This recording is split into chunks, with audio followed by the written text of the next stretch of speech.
Biological monitoring efforts associated with PIMPAC and all of the groups that represent under the PIMPAC umbrella really started in 2006 with the onset of the Micronesia Challenge.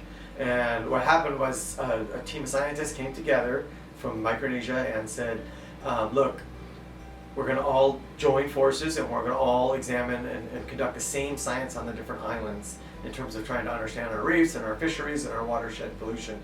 And by doing that, we're going to build this network. We can all sit down together and analyze data together. We can have lessons learned, and we can investigate things at a regional scale, at a local scale, and at even a specific site scale like 1 MPA. When the center first started, we had support from NOAA to establish a coral reef monitoring program. The science and management efforts have been funded through an array of governmental, non-governmental streams. And then we look for one-off funding, say from nonprofit organizations or from local governments. So these one-off costs, we look kind of been looking around for these unique sources. But then there's this steady stream that has been helping conduct the monitoring and the training efforts from the federal NOAA Coral Reef Conservation Program. We were examining coral reefs, the health of coral reefs, the resilience of coral reefs. But of course, we can look at the health of a reef. You can look at how healthy you are as an individual, but if you don't understand why you're unhealthy, then you ultimately can't solve the problem. Seeing how is the efforts by the managers, the rangers, the coordinators, how is that helping in terms of conditions, ecological conditions. So we went and started understanding each of the different local stressors and saying, well, how much of the problem is related to, say, pollution and how much might be related to, say, fisheries. So I think we need to look at things like age of maturity and what kind of size are the people are catching, and is that sustainable? So that we know they're not only reproductively viable and producing offspring, but they're large enough to have the ecological function that we need. The next evolution of this umbrella is catch-based data monitoring. And so what we're doing now with that is we're slowly developing like an app for the iPhone where we can collect data real time, have it beamed up integrated into our database.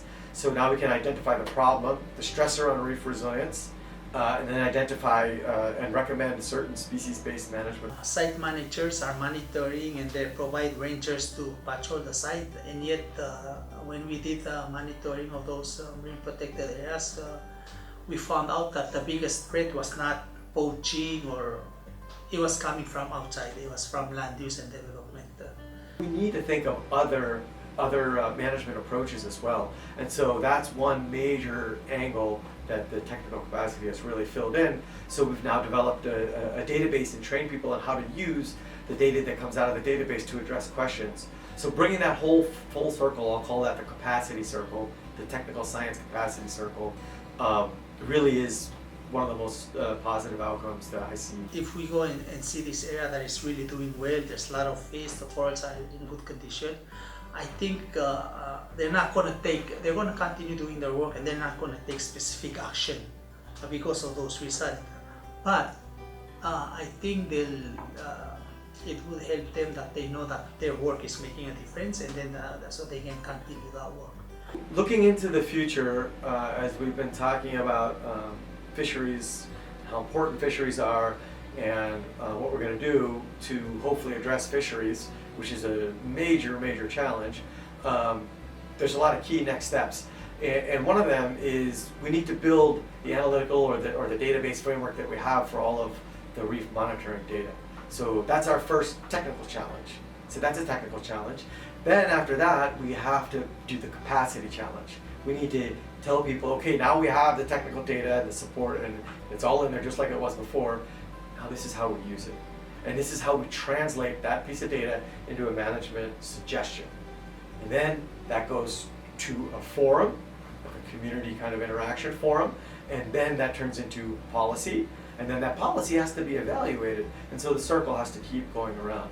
So I think those are our key challenges, but at the root of it all, right now, in the nearest future, is the technical development of the big data that we need to address this situation for fisheries. We've been successful in using the science and the data we've generated to recommend numerous fisheries policies, ranging from networks of marine protected areas to single species size and or temporal bans, so that we can promote populations that have these ecological functions that will let the reefs recover and be resilient as possible as we go through climate change.